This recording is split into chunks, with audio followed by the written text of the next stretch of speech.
And to everyone once again your most welcome in your channel army boys Gyan Sagar. आज का topic है national integration and general awareness. ये एक बहुत ही easy topic है जिसमें आप मार्क्स उठाने वाला टॉपिक है। इसमें 30 नंबर का क्वेश्चन पूछा जाता है। ओके, कितना नंबर का? 30 नंबर का इसमें क्वेश्चन पूछा जाता है और इसमें से most of the question around 20 marks का क्वेश्चन आपका ऑब्जेक्टिव होता है।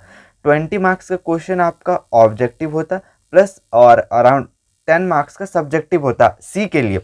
एंड बी सर्टिफिकेट में इस बार तो पूरा ऑब्जेक्टिव होने वाला है, तो उनके लिए पूरा 30 नंबर का 30 मार्क्स का ऑब्जेक्टिव होने वाला है। सो चलिए स्टार्ट करते हैं। ऑब्जेक्टिव है और सब्जेक्टिव भी है, कुछ इंपॉर्टेंट है जो रिपीटेड होते हैं हर बार, 3 से 4 ही क्वेश्चन। सो चलिए स्टार्ट करते हैं। फर्स्ट नंबर क्वेश्चन क्या है? Dash is called iron man of India. Bharat का लौह पुरुष किसे कहा जाता है? ओके, सरदार वल्लभ भाई पटेल, लाल बहादुर शास्त्री, महात्मा गांधी या सावरकर। अगर आपको पता है आंसर, आई होप सबको पता होना चाहिए। भारत के लौह पुरुष किससे कहते हैं? सरदार वल्लभ भाई पटेल को। Okay, next question. इस तरह के इसमें जनरल अवेयरनेस के क्वेश्चन पूछा जाता है जो बहुत ही इजी रहता है अगर आपने एक बार भी पढ़ा है। एंड ये सारे मैक्सिमम प्रीवियस ईयर के जो इंपॉर्टेंट है वही सब है। Dronacharya award is given to the best. Dronacharya award किस फील्ड में दिया जाता? क्रिकेटर को दिया जाता या फुटबॉलर को या फिर स्पोर्ट कोचेस को या टीचर को? सो इसका राइट आंसर है जो स्पोर्ट के टीचर हैं उन्हें द्रोणाचार्य अवार्ड से सम्मानित किया जाता है। ओके, जो स्पोर्ट के टीचर होते हैं या फिर स्पोर्ट के कोचेस, फुटबॉल के जो कोच होते हैं या क्रिकेट के कोच, उन्हें द्रोणाचार्य अवार्ड दिया जाता है। ओके, नेक्स्ट अभी हम लोग third number. Which cricketer has got arjuna award for 2023? किस क्रिकेट खिलाड़ी को अर्जुन पुरस्कार मिला 2023 से? ओके, जैसे द्रोणाचार्य अवार्ड किसको दिया जाता है? कोच को दिया जाता है। एंड आई होप आपको द्रोणाचार्य याद है कौन है जो पांडवों को और कौरवों को या शिक्षा देते थे, उनके गुरु। ओके, सो अर्जुन पुरस्कार दिया जाता है स्टूडेंट को या फिर जो भी क्रिकेट खिलाड़ी या जो भी स्पोर्ट पर्सन है उन्हें दिया जाता है अर्जुन पुरस्कार। सो किन्हें दिया है 2023 का क्रिकेट में? शिखर धवन को, मोहम्मद शमी को, विराट कोहली को, सूर्य कुमार यादव। राइट आंसर है मोहम्मद शमी। मोहम्मद शमी को इस बार का मिला हुआ है अर्जुन अवार्ड। नेक्स्ट हमारा 4 नंबर क्वेश्चन क्या है? Constitution of India was adopted on. Bharat का संविधान कब स्वीकार किया गया? 26 नवंबर 1950 को या 26 नवंबर 1949? क्वेश्चन को ध्यान से सुनिए, कब स्वीकार किया गया, अडॉप्ट कब किया गया? ओके, इसका राइट आंसर होगा 26 नवंबर 1949 को अडॉप्ट किया गया। लागू नहीं, लागू अगर पूछेगा तो क्या होगा? 26 जनवरी 1950। ओके, नेक्स्ट हमारा 5th number question. India derived it's name from the river. Bharat का नामकरण डैश नदी से होता है? ओके, किस नदी से हम लोग का नाम इंडिया पड़ा है? गंगा, इंडस, सतलुज, रवि? सो आपको ऑप्शन में ही आंसर मिलेगा Indus. Okay, next this is a previous year question. 6th number. Baisakhi is a famous festival of state. Baisakhi किस राज्य का, मतलब किस राज्य का प्रमुख त्योहार है? बैसाखी पंजाब, उड़ीसा, कर्नाटक, चंडीगढ़? राइट आंसर है पंजाब का, पंजाब हरियाणा का ये स्टेट में मनाया जाता है। Next 7 number. The sacred scripture of Sikhism. Sacred का मतलब होता है पवित्र। सिखों का प्रमुख धर्म ग्रंथ क्या है? ओके, सिख का पवित्र धर्म ग्रंथ जैसे ऑप्शन क्या है? ए नंबर में गीता, बी बाइबिल, सी Quran, D Guru Granth Sahib. Right answer क्या होगा? सिखों का पवित्र धर्म ग्रंथ गुरु ग्रंथ साहिब। ओके, और हिंदुओं के लिए पवित्र धर्म ग्रंथ क्या होता है? गीता या महाभारत, रामायण। ओके, और बाइबिल किसके लिए होता है? क्रिश्चियन, जो लोग क्रिश्चियन फॉलो करते हैं उनके लिए उनका धर्म ग्रंथ है बाइबिल। और कुरान होता है मुसलमानों का। क्लियर है? एंड गुरु ग्रंथ साहिब सिखिज्म का। नेक्स्ट है 8 number. Vrindavan garden is located in which state. Vrindavan garden किस राज्य में स्थित है? गुजरात में, मथुरा में, कर्नाटक में, मध्य प्रदेश में? सो इसका राइट आंसर है कर्नाटक। 9 नंबर क्या है? 9 number 9 number. Mahabharata was written by. Mahabharata किसके द्वारा लिखा गया है? वेद व्यास, वाल्मीकि, तुलसीदास या नन? राइट है वेद व्यास। ओके, वेद व्यास ने महाभारत लिखा है। 10 number. Home rule movement was started by. Home rule आंदोलन किसने शुरुआत किया था? महात्मा गांधी, एनी बेसेंट, पंडित जवाहरलाल नेहरू या नन? राइट आंसर है Annie Besant. Okay, Mahatma Gandhi ने तो quit movement, quit India movement. Next है 11 number. India's national sign is. Bharat का राष्ट्रीय चिन्ह क्या है? अशोक स्तंभ, सत्यमेव जयते या बनियन ट्री या नन? राइट आंसर राष्ट्रीय चिन्ह पूछा गया। राष्ट्रीय चिन्ह नेशनल साइन है अशोक स्तंभ। सत्यमेव जयते ये राष्ट्रीय वाक्य है। क्या है? राष्ट्रीय वाक्य, नेशनल वर्ड है। और बनियन ट्री राष्ट्रीय वृक्ष है। राष्ट्रीय पेड़ है। क्लियर है। एंड नेक्स्ट हमारा 12th number, national flag was adopt on, राष्ट्रीय ध्वज कब लिया गया है? 22 जुलाई 1947, 22 जुलाई 1948 या 1950 से 22 जून 1950। राइट आंसर है 22 जुलाई 1947। क्लियर है। कैसे इसको याद रखोगे? 15 अगस्त को हम लोग आज़ाद हुए, आज़ादी के दिन हमें तो झंडा फहराना था, इसलिए जो आज़ादी से पहले वाला डेट होगा अगस्त से पहले जुलाई, 22 जुलाई 1947, इसे ऐसे मैं याद रखा हूँ, तो आप भी ऐसे याद रख सकते हो। नेक्स्ट है हमारा 13 number, president of India, Bharat के राष्ट्रपति कौन है? सबको पता प्रेजेंट ही है, पूछ रहा Draupadi Murmu. Okay. Next 14 number, who is the CM of UP? अभी यूपी बहुत ही करंट में है, तो उससे बहुत सारे क्वेश्चन बन सकते हैं। योगी आदित्यनाथ, अरविंद केजरीवाल या Rahul Gandhi, Amit Shah? Right answer Yogi Adityanath. Next 15 number क्या है? There are dash number of directed in NCC, NCC के कितने निर्देशालय हैं? 15, 16, 17 या 18? राइट आंसर है 17 डायरेक्टेड एनसीसी के। नेक्स्ट है gateway of India, gateway of India कहाँ पर है? न्यू दिल्ली में, मुंबई में, कोलकाता या सूरत? राइट आंसर है मुंबई। ओके। और इंडिया गेट है न्यू दिल्ली में। नेक्स्ट है डल लेक इज लोकेटेड इन, डल झील कहाँ पर स्थित है? लद्दाख में, श्रीनगर में, उड़ीसा में या असम में? सो डल झील कहाँ है? श्रीनगर में। और उड़ीसा में चिल्का झील है। क्लियर है। नेक्स्ट है Kaziranga national park is located, Kaziranga national park, national park से भी क्वेश्चन पूछता है, कहाँ पर है? असम में। Okay. And Kuno national park वो सब मध्य प्रदेश में है। नेक्स्ट क्वेश्चन हमारा 19 number, which policy was followed by British in India, British के द्वारा भारत में कौन सा नियम लागू किया गया था? कैसे उन्होंने हम भारत में अपने रूल स्थापित किया? Divide and multiply, divide rule, divide and या divide and blood? Right answer है डिवाइड एंड रूल। पहले वो लोग क्या करते थे? दो राज्यों को अलग कर देते थे, फिर अपना उसमें रूल करते थे अलग अलग। नेक्स्ट है 20 number, Vande Mataram was written by, Vande Mataram किनके द्वारा लिखा गया? रविन्द्रनाथ टैगोर, बंकिम चंद्र चटर्जी या Lata Mangeshkar? D none. Right answer है Bankim Chandra Chatterjee. Vande Mataram okay national song है, national song, remember national song पूछेगा वंदे मातरम। और नेशनल एंथम क्या है हमारा?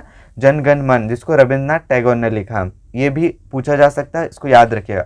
Okay. 21 number, in NCC the training is imparted at dash level, NCC में डैश स्तर पर प्रशिक्षण दिया जाता है। इसको क्वेश्चन आप फर्स्ट पर सुन रहे हो, इसके किस स्तर पर दिया जाता है? 5। ओके। नेक्स्ट है 22nd number, what is the capital of Gujarat, Gujarat की राजधानी क्या है? राज्यों की राजधानी भी पूछा जाता है। क्या है गुजरात की राजधानी? गांधीनगर, अहमदाबाद, मुंबई या भोपाल? गुजरात का गांधीनगर। ओके। एंड मुंबई महाराष्ट्र का, भोपाल मध्य प्रदेश का। क्लियर है। Next 23rd number, what is the capital of Nagaland, Nagaland की राजधानी क्या है? ओके। दिसपुर, ईटानगर, कोहिमा या इम्फाल? सो नागालैंड का क्या है? कोहिमा। दिसपुर कहाँ का है? असम का। रिमेंबर ये सब पूछा जाएगा। असम का। ईटानगर कहाँ है? अरुणाचल प्रदेश, एपी अरुणाचल प्रदेश। इम्फाल कहाँ का? मेघालय। ओके। ये भी पूछा जा सकता है। क्लियर है। बहुत ही इंपॉर्टेंट है। मेघालय और नागालैंड का कोहिमा। नेक्स्ट है हमारा 24th number, what is the capital of Tamil Nadu, Tamil Nadu का क्या राजधानी है? सो केरला, हैदराबाद, चेन्नई या none? Right answer Chennai. Okay. Kerala का राजधानी, केरला एक खुद स्टेट है। ओके। नेक्स्ट हमारा 25th नंबर, जय जवान जय किसान का नारा किसने दिया था? सरदार वल्लभ भाई पटेल, महात्मा गांधी या लाल बहादुर शास्त्री या D none? Right answer Lal Bahadur Shastri. Clear है। Next 26 number, Indian national Congress INA was built. Okay. Indian national Congress या फिर इंडियन नेशनल आर्मी भी हो, सॉरी इंडियन नेशनल कांग्रेस नहीं, यहाँ इंडियन नेशनल आर्मी होना चाहिए। Indian national army was build, Indian national army को किसने बनाया था? ऑप्शन है सरदार वल्लभ भाई पटेल, महात्मा गांधी, लाल बहादुर शास्त्री या नेताजी सुभाष चंद्र बोस। आई होप आपको इसका आंसर तो मिल गया होगा। राइट आंसर क्या है? डी, नेताजी सुभाष चंद्र बोस ने। ओके। नेक्स्ट हमारा 27 नंबर क्या? Gautam Buddha was born at, Mahatma Gandhi का जन्म कहाँ पर हुआ था? लुम्बिनी, बोध गया, सारनाथ या कपिल वस्तु? राइट आंसर है लुम्बिनी में इनका जन्म हुआ था। ठीक है। इस कहाँ? लुम्बिनी में जन्म हुआ। एंड बोध गया में इन्होंने शिक्षा ग्रहण किया, बोध गया में शिक्षा। ठीक है। Under the people tree, people tree के नीचे इन्होंने शिक्षा मिला, आपने वो स्टोरी पढ़ाई होगा जिसमें गिलहरी पानी निकालता रहता है, जहाँ से उसको शिक्षा मिला। ओके, नेक्स्ट, सारनाथ में अपना पहला भाषण दिया, भाषण या फिर स्पीच दिया आप भी बोल सकते हो, सारनाथ में। क्लियर है। 27 number, 28 number, Din e Ilahi was founded by Akbar, Humayun, Shahjahan, Aurangzeb. Right answer है Akbar. 9 number, 29, sati system was abolished by, sati प्रथा किसके द्वारा खत्म किया गया? Lord William Bentinck, Robert Clive, Lord Wellesley, Lord Canning. Right answer है लॉर्ड विलियम बेंटिक। क्लियर है। नेक्स्ट 30 नंबर क्या है हमारा? सिपाही विद्रोह या सिपाही म्यूटिनी। ओके, MY यहाँ पूरा म्यूटिनी लिखा हुआ। ओके, सिपाही विद्रोह या सिपाही म्यूटिनी की शुरुआत कहाँ से हुई थी? लखनऊ, 1857। ओके, जो 1857 की क्रांति है उसको हम लोग सिपाही विद्रोह भी कहते हैं, या भारत की स्वतंत्रता के पहला विद्रोह भी है। कहाँ से स्टार्ट हुआ था? आई होप आपको आंसर मिल गया होगा, मेरठ, मंगल सिंह या मंगल पांडे, आई थिंक, या। ओके, 30 नंबर क्लियर है। 31 नंबर बहुत ही इंपॉर्टेंट है। Okay, ratio of the national flag length to width, national flag राष्ट्रीय ध्वज का अनुपात लंबाई से चौड़ाई में क्या है? 2:3, मतलब लंबाई आपको पहले बताना फिर चौड़ाई। 2:3, 3:2, 3:4 या 3:3। राइट आंसर क्या होगा? नेशनल फ्लैग का लंबाई 3 होता है, 3, और चौड़ाई होता है 2। ओके, नेक्स्ट होता है, नेक्स्ट 32 नंबर देखते हैं हम लोग। Aligarh is famous for, Aligarh क्यों प्रसिद्ध है? 32 नंबर, लॉक, लॉक मतलब ताला के लिए, साड़ी के लिए, ज्वेलरी के लिए, फोन के लिए। राइट आंसर क्या है? लॉक। ओके, आई होप आपको पता है Aligarh is famous for lock, Aligarh अपने तालाओं के लिए फेमस है। नेक्स्ट 33, या फिर आपसे ये भी पूछ सकता है अलीगढ़ कहाँ पर है? ओके, अलीगढ़ कहाँ पर है? यूपी में, ये भी पूछ सकता है location. First Indian to go into space, प्रथम भारतीय अंतरिक्ष में जाने वाले कौन है? Rakesh Sharma, Neil Armstrong, Yuri Gagarin या डी नन। राइट आंसर है राकेश शर्मा, और ये एक एयरफोर्स के ऑफिसर थे, स्क्वाड्रन लीडर थे। क्या थे? स्क्वाड्रन लीडर थे। ये भी पूछ सकते हैं एयरफोर्स में उनका क्या रैंक था? Squadron leader. नेक्स्ट है 34 number, first women defence minister of India, Bharat के प्रथम महिला रक्षा मंत्री कौन है, कौन थे? इंदिरा गांधी, निर्मला सीतारमन, सोनिया गांधी या डी नन। इंदिरा गांधी तो प्रधानमंत्री थी पहली, निर्मला सीतारमन। ओके, ये फॉर्मर हमारे डिफेंस मिनिस्टर थे, राजनाथ सिंह के पहले। नेक्स्ट है 35 number, samadhi of Mahatma Gandhi is called, samadhi means samadhi sthal of Mahatma Gandhi is called, Mahatma Gandhi के समाधि स्थल को क्या कहा जाता है? राजघाट। ओके, नेक्स्ट 36 नंबर, समाधि स्थल ऑफ लाल बहादुर शास्त्री, लाल बहादुर शास्त्री के समाधि स्थल को क्या कहा जाता है? राजघाट, विजय घाट या समंथा स्थल या वीर भूमि। विजय घाट, राजघाट तो महात्मा गांधी को कहते हैं। नेक्स्ट है समाधि स्थल ऑफ इंदिरा गांधी, इंदिरा गांधी के समाधि स्थल को क्या कहा जाता है? राजघाट, राजघाट तो महात्मा गांधी, विजय घाट हो गया आपका, जस्ट हमने अभी सीखा किनके बारे में, लाल बहादुर शास्त्री हो गए, विजय घाट। नेक्स्ट है इंदिरा गांधी का क्या होगा? शक्ति स्थल। क्लियर है। 37 नंबर क्या है हमारा? Ayodhya is situated in Bangkok, Ayodhya किस नदी के किनारे स्थित है? सरयू, गंगा, यमुना या कृष्णा। सबको इसका आंसर पता ही होगा, सरयू रिवर के। नेक्स्ट है 38, सूरत इज सिचुएटेड इन बैंकॉक, सूरत किस नदी के किनारे पर स्थित है? पहले बताइए सूरत कहाँ पर है? सूरत है आपका गुजरात में। क्लियर है, गुजरात में सूरत। अब ध्यान दीजिए गुजरात में क्या क्या नदियाँ बहती हैं? साबरमती नदी भी बहती है, ताप्ती भी, कृष्णा, महानदी। सो राइट आंसर क्या होगा? ताप्ती, कृष्णा और महानदी, और ये दो तो नहीं होगा क्योंकि ये दक्षिणी भारत में बहती है। क्लियर है। 39 नंबर, लैंड ऑफ 5 रिवर्स, 5 नदियों का भूमि किसे कहा जाता है? इसका आंसर सबको पता होना चाहिए बिकॉज ये बहुत बार पूछा गया है एंड मोस्ट प्रोबेबली इस बार भी पूछा जाए 20 सर्टिफिकेट में। पंजाब को। Okay, 40 number, Pongal is celebrated in which state, Pongal किस राज्य में मनाया जाता है? पंजाब, केरला, कर्नाटक या तमिलनाडु। इसका राइट आंसर है तमिलनाडु में, पंजाब में बैसाखी मनाते हैं, ये आंध्र प्रदेश में भी मनाया जाता है Pongal. 41 number, Ghoomar is a popular dance of Rajasthan, Kerala, Assam या गुजरात। राइट आंसर है राजस्थान का है घूमर, और गरबा है गुजरात का। क्लियर है। 42 नंबर क्या है? हाईएस्ट मिलिट्री ऑनर इज, सर्वोच्च सेना पुरस्कार क्या है? पीवीसी, भीसी या एमवीसी या डी नन। इसका राइट आंसर क्या होगा? परमवीर चक्र यानी कि पीवीसी।